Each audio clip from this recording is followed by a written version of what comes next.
আমার বক্তব্যে বিরাম দিলাম। জয় হিন্দ।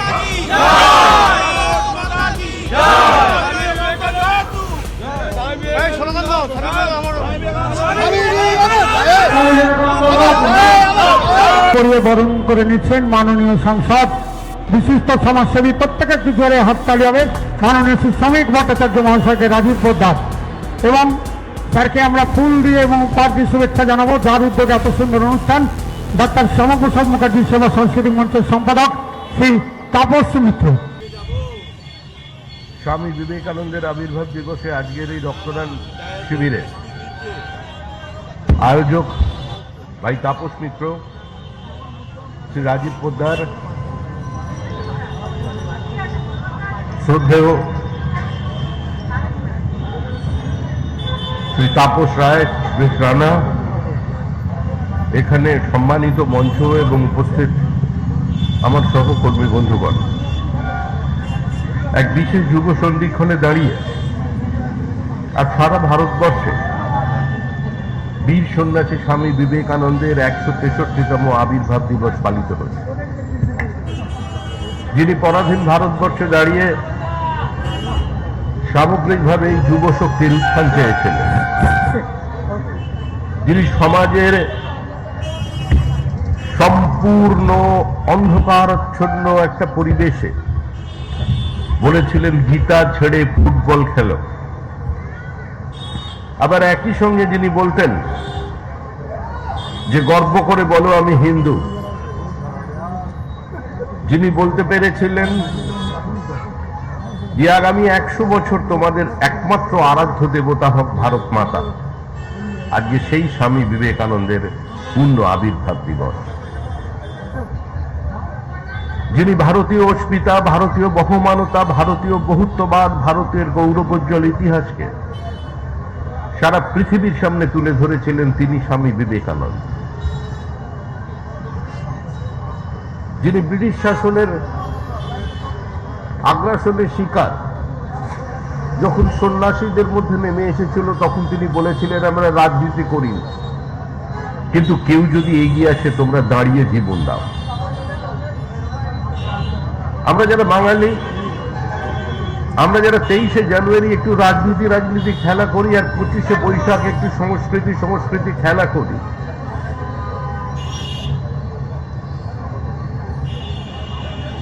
সেই নেতাজি সুভাষচন্দ্র বসু বলতেন আমি কারোর প্রতিধ্বনি নই, আমি কারোর প্রতিচ্ছবি নই, আমি কারোর প্রোটোটাইপ নই, আই এম মাইসেলফ। আমাকে যদি কেউ অনুপ্রাণিত করে থাকে তা স্বামী বিবেকানন্দের বিপ্লবী চেতনা, তার ঋষি অরবিন্দের পত্রাবলী। আজকে তার জন্মদিন, আমরা রক্তদান শিবিরের আয়োজন করেছি। রক্তদান একটি মহতী দান। আমার মনে হয় এই মুহূর্তে মানুষ এটা মনে করে না। আজকে সচেতনতার যুগে এটা প্রতিষ্ঠিত হয়েছে শুধু অন্যের জীবন বাঁচানোর জন্য নয়, নিজেকে সুস্থ রাখার জন্য, নিজের স্প্লিনকে ভালো রাখার জন্য। একজন প্রাপ্তবয়স্ক মানুষ যদি বছরে 3 বারও রক্ত দেন, তিনি অন্যান্যদের থেকে বেশি সুস্থ থাকবেন। আমাদের পশ্চিমবঙ্গে কার্যত রক্তদান একটা গণ আন্দোলনের রূপ ধারণ করেছে। বিভিন্ন ক্লাব, গণসংগঠন, রাজনৈতিক দল, বিভিন্ন সামাজিক প্রতিষ্ঠান, বিভিন্ন ক্লাব আজকে রক্তদান শিবিরের আয়োজন করছে। কিন্তু তারপরেও বছরের বেশ কয়েকটা মাস আজকে রক্তের অপ্রতুলতা দেখা যায় সরকারি বিভিন্ন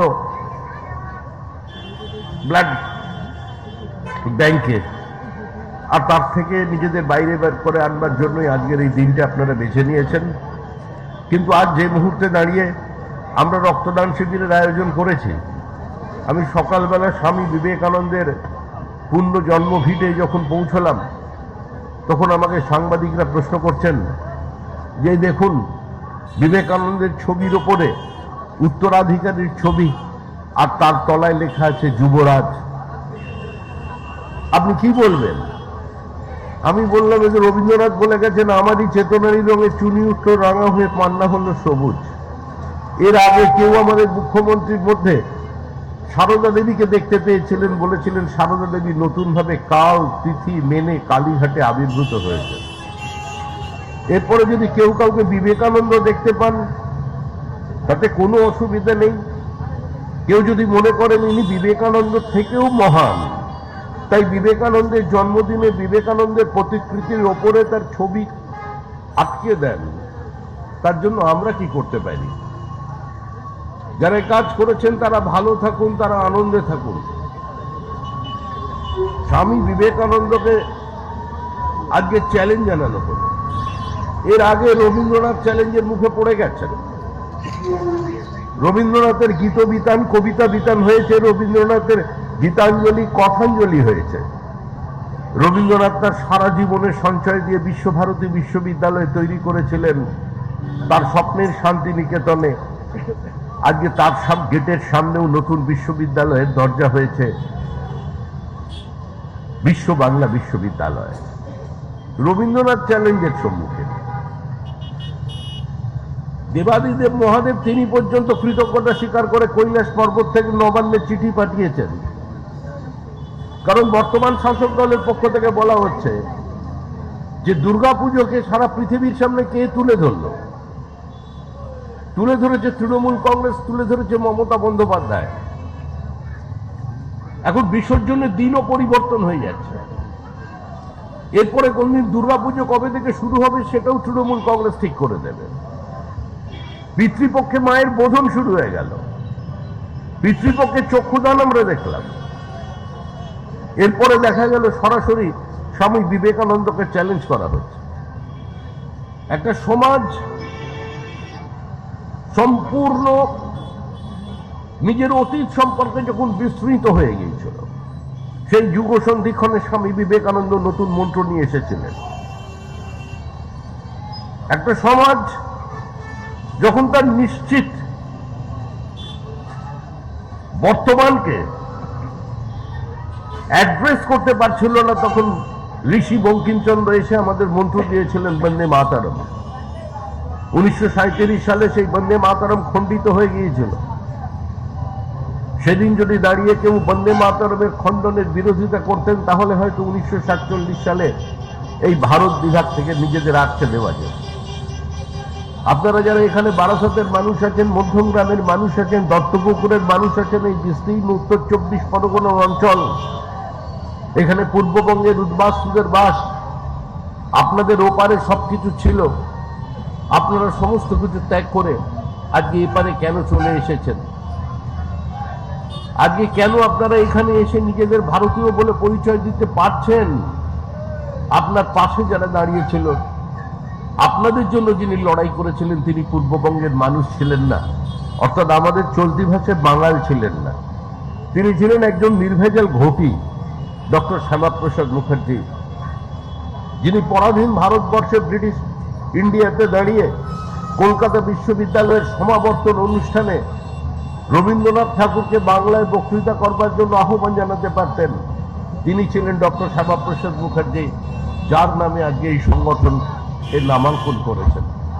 আর তার পিতা স্যার আফরোজ মুখার্জি, যিনি ব্রিটিশ ইন্ডিয়ায় দাঁড়িয়ে বলতে পারতেন ব্রিটিশ বংলাটের সামনে যে ministers may come and go, chancellors may blossom and perish, but my university, fellow graduates, your university will go on for ever. মন্ত্রী আসবেন, মন্ত্রী ঝরে যাবেন, কেউ আসবেন, কেউ চলে যাবেন, কিন্তু আমার বিশ্ববিদ্যালয় চিরদিনের জন্য এগিয়ে যাবে। আজকে সেই বিশ্ববিদ্যালয়ে দাঁড়িয়ে, তার আশুতোষের বিশ্ববিদ্যালয়ে, শ্যামাপ্রসাদ মুখার্জির বিশ্ববিদ্যালয়ে দাঁড়িয়ে বিশ্ববিদ্যালয়ের উপাচার্য রাজ্যপালকে বলছেন, রাজ্য সরকার চায় না আমি আপনার সঙ্গে দেখা করি, সেজন্য দরজা বন্ধ, আপনি এখানে কোনো ওয়েলকাম গেস্ট নন। বিধানসভা স্পিকার শ্রদ্ধ বিমান বন্দ্যোপাধ্যায়, পেশায় আইনজীবী, তিনি বলছেন রাজ্যপালকে যদি আসতে হয় বিধানসভায়, তাকে অনুমতি নিয়ে আসতে হবে, স্পিকারের অনুমতি, যার নামে রাজ্য শাসন চলে, যিনি রাষ্ট্রপতির প্রতিনিধি, যার নামে যার স্বাক্ষরে আইন তৈরি হয়, আজকে তাকে স্পিকারের অনুমতি নিয়ে বিধানসভায় আসতে হবে। এই যে আপনারা সংবাদ মাধ্যমের যারা আছেন, আপনারাও আক্রান্ত। সংবাদ মাধ্যমের সম্পর্কে দাঁড়িয়ে এখানকারই একজন শাসক দলের সাংসদ বললেন যে সারা ভারতবর্ষের যে মিডিয়া সেটা বিক্রি হয়ে গেছে। আর বিচারপতি যারা আছেন তারা অবস্থা বুঝতে পারছেন, হাইকোর্টের বিচারপতির বাড়ি গিয়ে পোস্টার মেরে দেওয়া হচ্ছে, বিচার কক্ষের মধ্যে ঢুকে পস্কো মামলার রায় মনোমত না হওয়ার কারণে শাসক দল তার এবং তার পরিবারের প্রাণনাশের হুমকি দিচ্ছে, তার জীবন বিপন্ন, তার পাশে সরকারকে দাঁড়াতে বলছেন। সরকার কোনো মানবিক মুখ নিয়ে তার প্রত্যুত্তর দিতে পারে। একজন রাজ্যের মুখ্যমন্ত্রী যিনি সংবিধানের শপথ নিয়ে মুখ্যমন্ত্রী হয়েছেন, প্রশাসনিক প্রধান, তিনি ঢুকে গেলেন আরেকটি সরকারের তদন্তকারী সংস্থা। তারা তদন্ত করছেন। কিসের তদন্ত? কয়লা চুরির তদন্ত, হাওয়ালা অপারেশনের তদন্ত। সেই তদন্তে কারা যুক্ত নয় মানুষকে নতুন করে বলে দেবার প্রয়োজন নেই। কিন্তু মুখ্যমন্ত্রী চিফ সেক্রেটারিকে নিয়ে, ডিজিকে নিয়ে, একাধিক পুলিশ আধিকারিকদের নিয়ে আক্রমণ করছেন আরেক সরকারি অফিসারদের ওপরে, ছিনতাই করছেন ফাইল। এটা কোনো মুখ্যমন্ত্রী এ কাজ করতে পারেন? ভারতবর্ষের এই দৃষ্টান্ত কেউ কোনো মুখ্যমন্ত্রী কোনোদিন রেখেছেন? আজকে যে বাংলার সম্পর্কে গর্ব করে মানুষ বলতেন যে বাংলা আজকে যেটা চিন্তা করে কালকে সেটা নিয়ে ভাবি, যে বাংলায় আধুনিক রেনেসা দেখিয়েছেন, যে বাংলা সতীদাহ প্রথার অবসান করেছে, যে বাংলা বিধবা বিবাহ চালু করেছে, যে বাংলা স্বাধীনতার মূল মন্ত্র নিয়ে বন্দে মাতরম উপহার দিয়েছে সারা দেশবাসীকে, যে বন্দে মাতরমের সম্পর্কে ঋষি অরবিন্দ বলতেন it's a religion of patriotism. এটা শুধু ভারতের নয়, দক্ষিণ এশিয়ার মুক্তিযুদ্ধের একমাত্র বন্দে মাতরম। আজকে এটা সেই বাংলা, যে বাংলা রামকৃষ্ণের মধ্যে দিয়ে অত্যন্ত সহজ সরল ভাবে ভারতীয় বহুত্ববাদকে ব্যক্ত করেছেন, যত মত তত পথ। আজকে সেই বাংলার মাটিতে দাঁড়িয়ে একটা হেজিমনিকে রিপ্লেস করে আরেকটা হেজিমনি এস্টাবলিশ হয়ে গেল। আজকে মানুষের সমস্ত গণতান্ত্রিক অধিকারগুলো পদদলিত হয়ে গেল। মুখ্যমন্ত্রী সেদিন সংবিধানকে আক্রমণ করলেন, শুধু ইডিকে আক্রমণ করেননি। আর পরের দিন শুনানির ক্ষেত্রে হাইকোর্টের মধ্যে তৃণমূল কংগ্রেস হোয়াটসঅ্যাপ করে একজন মন্ত্রীর নেতৃত্বে, আইন মন্ত্রী গিয়ে বিচার প্রক্রিয়াকে বন্ধ করে দিচ্ছেন। মানুষ আমাদের জানতে চাইছেন যেটা কি চলেছে। এটা কি সাংবিধানিক সংকট, না এটা সাংবিধানিক পরিকাঠামোকে টোটাল ভেঙে ফেলা? Whether it is a constitutional crisis or total breakdown of constitutional machinery, that has to be debated. কিন্তু the custodian of the constitution, সংবিধানের যারা রক্ষাকর্তা, they should intervene immediately.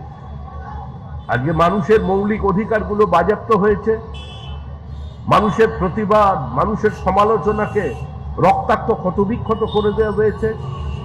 শুধু অঘোষিত জরুরি অবস্থা নয়, এটা জরুরি অবস্থাকেও সম্পূর্ণভাবে ছাড়িয়ে গেছে।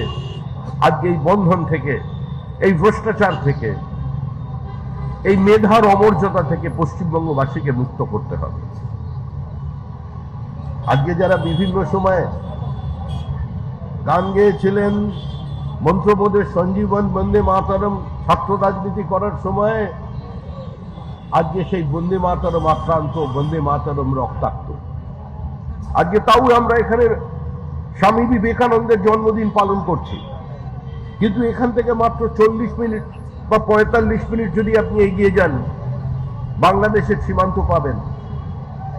আজকে শুধু আমাদের ভুলের কারণে, রাষ্ট্র নেতাদের ব্যর্থতার কারণে 1947 সালের 15 আগস্ট আমরা হেরে গিয়েছিলাম। হিন্দু না ওরা মুসলিম, ওই জিজ্ঞাসে কোনজন? বলো কান্ডারি ডুবিছে মানুষ সন্তান মোর মার। আমরা কান্ডারিকে হুঁশিয়ারি দিয়েছিলাম, একই বৃন্তে দুটি কুসুমের কথা বলেছিলাম, আমরা মিলনের পদযাত্রা করেছিলাম, কিন্তু আমরা থাকতে পারিনি। দেশের বুকে নেমে এসেছিল এক অভিশাপ, দেশ বিভাগের অভিশাপ। আজকে 1947 সালের 15 আগস্ট এই অঞ্চলে আপনার বনগাঁর পর থেকে যে যশো খুলনা, সেখানে ভারতবর্ষের পতাকা উড়েছিল। আর আমরা মালদা মুর্শিদাবাদকে এক্সচেঞ্জ করেছিলাম। নদিয়ার একাংশ পরবর্তীকালে আমাদের সঙ্গে এসেছিল।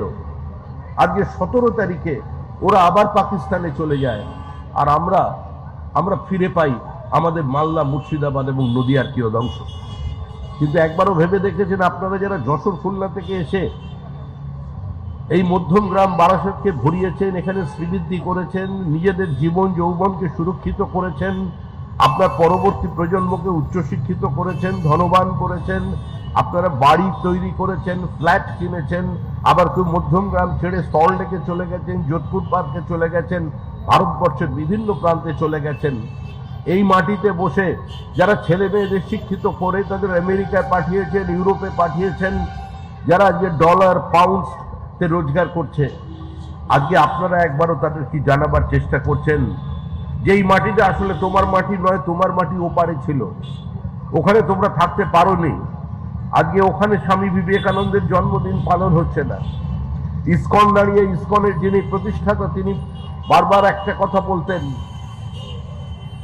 যে এই পৃথিবীতে আছে যত নগরাদি গ্রাম, সর্বত্র প্রচার হবে মোর এই নাম। শ্রী চৈতন্যদেব হবার পরে 1.5 বছরের বেশি সময় নদিয়ায় থাকতে পারেননি।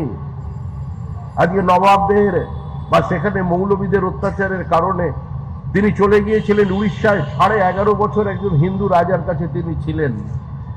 আজকে ওখানে বাংলাদেশের ইসকন, কিন্তু নাম সংকীর্তন করতে পারছেন না। ওখানে বিবেকানন্দের মূর্তি নেই। ওখানে আজকে বিবেকানন্দের জন্মদিনকে কেউ স্মরণ করতে পারছে না, করলেও কিছু মানুষ বন্ধ দরজার মধ্যে করছেন। রবীন্দ্রনাথের প্রতিমা ভেঙে গুঁড়িয়ে দেওয়া হয়েছে, মূর্তি ভুলুণ্ঠিত। রবীন্দ্রনাথের বাড়িকে ভেঙে ধূলিসাৎ করে দেওয়া হয়েছে, যিনি বাংলাদেশের জাতীয় সঙ্গীত রচনা করেছেন। আজকে সত্যজিৎ রায়ের বাড়ি, সুনীল গঙ্গোপাধ্যায়ের বাড়ি, সেগুলো ধুলোয় মিশে গেছে। আক্রান্ত হচ্ছে হিন্দুরা। হিন্দু মহিলাদের জোর করে তুলে নিয়ে গিয়ে বলপূর্বক ধর্ম পরিবর্তন, তারপরে বিয়ে, বাধ্য হচ্ছে ওরা। আপনারা একবার ভেবে দেখুন, ওপারে যারা ঘোষ, বোস, দত্ত, মিত্র, ভট্টাচার্য, ব্যানার্জি, মুখার্জিরা আছেন, ওপারে যারা মতুয়া, রাজবংশীরা আছেন, চাকমারা আছেন, বুদ্ধিস্টরা আছেন, খ্রিস্টানরা আছেন, ওরাও কিন্তু আমাদের রক্ত, আমাদের ভাই। ওদের পূর্বপুরুষ মানে সূর্য সেন, বিনয় বাদল, দীনেশরা, তারা স্বাধীন ভারতবর্ষের জন্য লড়াই করেছিলেন, স্বাধীন পাকিস্তানের জন্য লড়াই করেনি। আজকে আমাদের এই অঞ্চলের মানুষকে মনে রাখতে হবে। আজকে এটা লজ্জা বারাসতের জন্য যে ভারতবর্ষের যে প্রান্তেই কোনো বাংলাদেশি ধরা পড়ছে, তার কাছ থেকে যে ভোটার আইডি পাওয়া যাচ্ছে, যে প্যান কার্ড পাওয়া যাচ্ছে, সেটা তারা সংগ্রহ করেছে এই বারাসত থেকে, মধ্যমগ্রাম থেকে। 4টি এপিক সেন্টার এখন পর্যন্ত চলেছে ভারতবর্ষের ইন্টেলিজেন্সের কাছে। মধ্যমগ্রাম, বারাসত, শিলিগুড়ি, সোনারপুর, এখান থেকে বাংলাদেশি নাগরিকদের অবৈধ কার্ড পাইয়ে দেওয়া হচ্ছে। যেভাবে আপনারা ওপার থেকে এপারে চলে এসেছিলেন, ভিত্তি ছিল একটাই, আপনাদের উপাসনা পদ্ধতি। হিন্দু মুসলমান দুটি পৃথক জাতি একই সঙ্গে থাকতে পারে না। Minority has a right to self determination, আত্মনিয়ন্ত্রণের অধিকার চাই। তাই আপনারা এখানে চলে এসেছেন। যতক্ষণ 30% থাকবে ততক্ষণ ভারতবর্ষের সংবিধান থাকবে। যখনই 40% পেরোবে তখনই কিন্তু বলবে এখানে আমার শরিয়ত চাই। এই র্যাডিক্যালাইজেশন আজকে সারা পৃথিবীর কাছে একটা অভিশাপ হিসেবে পৌঁছে গেছে। It's a curse to human civilization, it's a cancer to human civilization, it's a monster, একটা দৈত্য। একে ভাঙতে হবে, একে শেষ করে দিতে হবে।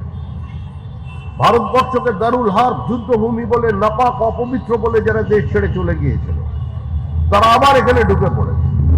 তারা আবার এখানে ঢুকে এই দেশে বাবরি মসজিদ বানাবার প্রচেষ্টা করেছে। এটা কোনো হিন্দু মুসলমানের লড়াইয়ের ক্ষেত্র নয়। স্বামী বিবেকানন্দ দাঁড়িয়ে বলেছিলেন গর্ব করে, বলো আমি হিন্দু। তিনি বলেছিলেন হিন্দু থেকে একজন চলে যাওয়ার অর্থ এটা নয় যে একজন সংখ্যায় কমে যাওয়া, একজন শত্রু সৃষ্টি হওয়া। কেন বলেছিলেন? স্বামী বিবেকানন্দ বলেছিলেন ব্রিটিশ আমাদের দেশে এসেছে এক হাতে তরবারি নিয়ে আর অন্য হাতে বাইবেল নিয়ে। এই জোর করে ধর্মান্তকরণ, সারা পৃথিবী আজকে এর থেকে মুক্তি চাইছে। মুক্তি তো পাবেন, কিন্তু তার জন্য সংঘবদ্ধতার প্রয়োজন আছে। আপনারা বাংলাদেশে সংঘবদ্ধ ছিলেন না, 1947-এ সংঘবদ্ধ ছিলেন না। যদি আমরা সচেতন হতাম, সংঘবদ্ধ হতাম, আমরা দাঁড়িয়ে যদি একটি গৃহযুদ্ধ ফেস করতে পারতাম, যদি আমাদের মনের মধ্যে প্রবল ইচ্ছা থাকতো যে আমরা হতে দেব না পাকিস্তান, যদি আমরা বন্দে মাতরমের অঙ্গচ্ছেদ 37 সালের 26শে ডিসেম্বরে কলকাতার মাটিতে না করতাম, আমাদের মধ্যেও একজন বিসমার্ক জন্ম নিত, আমাদের মধ্যেও ওই কংগ্রেস নেতৃবৃন্দের মধ্যেও আরেকজন আব্রাহাম লিঙ্কন উঠে আসতো। তিনি বলতেন আব্রাহাম লিঙ্কনের মতো, I do not believe in two nation, I believe in one nation. 4 বছর ধরে আমেরিকার গৃহযুদ্ধ চলেছিল, 4 লক্ষ মানুষ প্রাণ দিয়েছিলেন।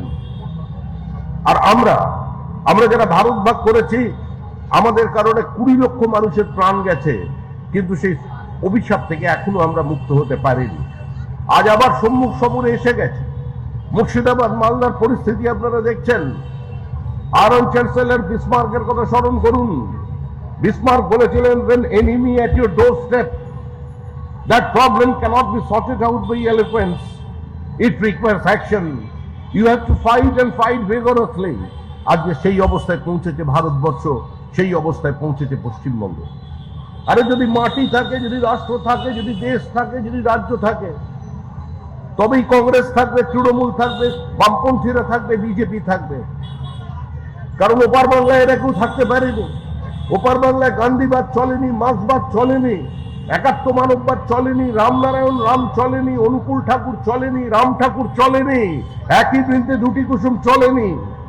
আজকে এই বহুত্ববাদের মাটিতে দাঁড়িয়ে, যে মাটি আমাদের ডক্টর শ্যামাপ্রসাদ মুখার্জি, এনসি চ্যাটার্জি, যদুনাথ সরকার, রমেশচন্দ্র মজুমদার, মেঘনাথ সায়রা উপহার দিয়েছেন, যে নদিয়ার অর্ধেকটা আমাদের জন্য রেখে গিয়েছেন রানী জ্যোতির্ময়ী, আজকে তাদের প্রতি শ্রদ্ধা জানাতে হবে। এই 12ই জানুয়ারি বিবেকানন্দের 163তম পূর্ণ আবির্ভাব দিবসে শুধু রক্তদান শিবির করলেই হবে না। রক্তদান তো আমরা করছি, আমরা একটা দিনকে পালন করছি, কিন্তু রক্তদান শিবির আমরা এই কারণেই সংগঠিত করেছি শ্যামাপ্রসাদ মুখার্জির নামে, যে আপনারা অন্যের প্রয়োজনকে মেটাতে রক্ত দিন, নিজেকে সুস্থ রাখতে রক্ত দিন।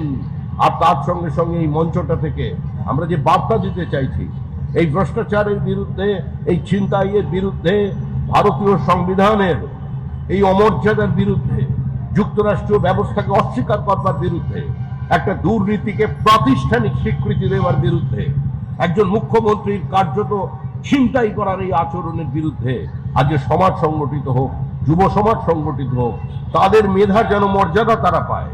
আপনার বাড়ির ছেলে মেয়ের চাকরি যেন ভবিষ্যতে আর আলু পটলের মতো বিক্রি না হয়ে যায়, তার জন্য বিবেকানন্দের জন্মদিনে আপনাদের সংকল্পবদ্ধ হতে হবে। সবাই ভালো থাকবেন, আনন্দে থাকবেন। আজকের দিনের অনেক অনেক শুভেচ্ছা। ভারত মাতা কি জয়।